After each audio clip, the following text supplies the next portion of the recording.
hvad er rebalancering? I dette eksempel har vi investeret 100 kroner for en kunde ud fra en investeringsplan med 60% aktier og 40% obligationer.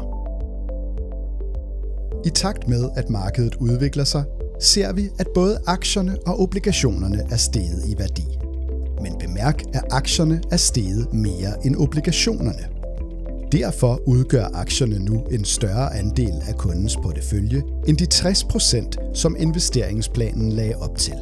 Det er helt naturligt, at der kan ske den slags forskydninger over tid, da aktier har et højere forventet afkast end obligationer. Men denne nye fordeling betyder, at kunden nu tager en større risiko end ønsket, da aktier typisk har større udsving end obligationer.